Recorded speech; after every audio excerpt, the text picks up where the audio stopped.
Hi hello welcome to my YouTube channel. ಯಾರೆಲ್ಲ ನನ್ನ YouTube ಚಾನಲಿಗೆ ಇನ್ನೂ ಸಬ್ಸ್ಕ್ರೈಬ್ ಮಾಡಿಲ್ಲ ಅವ್ರು ಸಬ್ಸ್ಕ್ರೈಬ್ ಮಾಡಿಕೊಳ್ಳಿ ಆ್ಯಂಡ್ ಬೆಲ್ ಐಕನ್ನ ಪ್ರೆಸ್ ಮಾಡಿ, ಲೈಕ್ ಮಾಡಿ, ಶೇರ್ ಮಾಡಿ, ಸಪೋರ್ಟ್ ಮಾಡಿ. ನಾವಿವತ್ತು ದಿಶನನ್ನು ಕೆರ್ಮೈ ಸ್ಕೂಲ್ಗೆ ಬಿಡಲಿಕ್ಕೆ ಹೋಗ್ತಾ ಇದ್ದೇವೆ.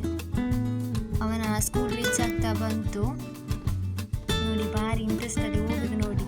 ಯಾಕಂದರೆ ಇವಾಗೆಲ್ಲ ಎಕ್ಸಾಮ್ ಎಲ್ಲ ಮುಗೀತಲ್ವಾ, ಹಾಗೆ ಇವಾಗ ಆಟ ಆಡೋದಲ್ಲ ಸ್ಕೂಲಲ್ಲಿ, ಚಂದ ಜಾಲಿ ಮಾಡಲಿಕ್ಕೆ ಆಗ್ತದೆ ಮಕ್ಕಳಿಗೆಲ್ಲ. ಅವನನ್ನು ಸ್ಕೂಲಿಗೆ ಬಿಟ್ಟು ನಾವು ಮಡ್ದಲ ಪೇಟೆ ಕಡೆ ಬಂದ್ವಿ. ಅವನ ಸ್ಕೂಲ್ ಮ್ಯಾಮ್ ಮತ್ತು ಅಣ್ಣನಿಗೆ ಜೆರಾಕ್ಸ್ ಎಲ್ಲ ಆಗಲಿಕ್ಕಿತ್ತು. ಹಾಗೆ ಅವ್ರು ಜೆರಾಕ್ಸ್ ಮಾಡಲಿಕ್ಕೆ ಹೋಗುವಾಗ ನಾವು ಕಾರಲ್ಲಿ ಕೂತು ಸಾಕಾಯಿತು. ಅಣ್ಣ ಮತ್ತು ಮ್ಯಾಮ್ ಜೆರಾಕ್ಸ್ ಎಲ್ಲ ರೆಡಿ ಮಾಡ್ಕೊಂಡು ಬಂದರು. ನೆಕ್ಸ್ಟ್ ಇದು ಜೈನರ ಬಸದಿ, ಅಂದರೆ ದೇವಸ್ಥಾನ ಥರ. ನಾವಿನ್ನು ಕಡಬ ಪೇಟೆ ಕಡೆ ಹೋಗ್ತಾ ಇದ್ದೇವೆ. ಕಡಬ ಇಂಟರ್ನೆಟ್ ಬರ್ತಾ ಇದ್ದೇವೆ.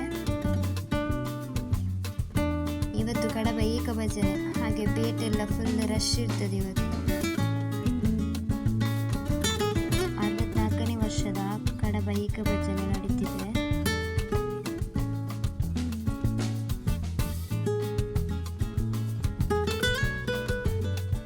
ದೇವಸ್ಥಾನದ ಆ ಕಡೆ ಈ ಕಡೆ ಎಲ್ಲ ಸಂತೆಲ್ಲ ನಡೀತಾ ಇರ್ತದೆ. ಈಗ ಇದು ಶ್ರೀ ದುರ್ಗಾಂಬಿಕಾ ಅಮ್ಮನವರ ದೇವಸ್ಥಾನ ಕಡಬ. ಇಲ್ಲಿ ಪ್ರಸಾದಕ್ಕೆಲ್ಲ ರಶೀದಿ ಮಾಡೋದು.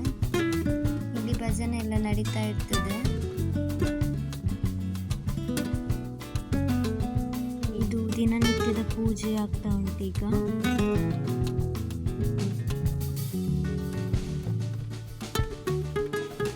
ನೆಕ್ಸ್ಟ್ ಇದು ಮಹಾಪೂಜೆ ನಡೀತಾ ಉಂಟು.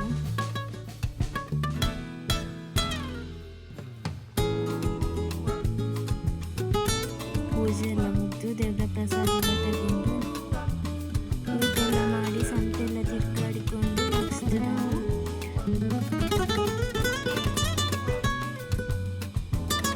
ಹೂವಿನ ಗಿಡ ನೋಡಲಿಕ್ಕೆ ಬಂದ್ವಾ. ಹೂವಿನ ಗಿಡ ನೋಡಿದ್ದು ಮಾತ್ರ ಅಲ್ಲ, ತಗೊಂಡು ಬಂದ್ವಿ. ಅಲ್ಲಿಂದ ನೆಕ್ಸ್ಟ್ ನಾವು ನಮ್ಮ ಅಕ್ಕನವರ ಮನೆಗೆ ಹೋದ್ವಾ. ಅಲ್ಲಿ ನಮ್ಮ ಆರುಷ್ ಪುಟ್ಟನ ಜೊತೆ ಸ್ವಲ್ಪ ಆಟ ಆಡಿ ಜ್ಯೂಸ್ ಎಲ್ಲ ಕುಡಿದು ನೆಕ್ಸ್ಟ್ ನಾವು ನಮ್ಮ ಮನೆ ಕಡೆ ಹೊರಟ್ವಿ.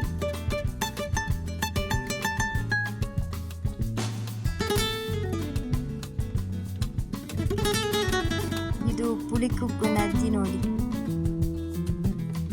ನೆಕ್ಸ್ಟ್ ನಾವು ನಮ್ಮ ಮನೆಗೆ ರೀಚ್ ಆಗ್ತಾ ಬಂದ್ವಿ.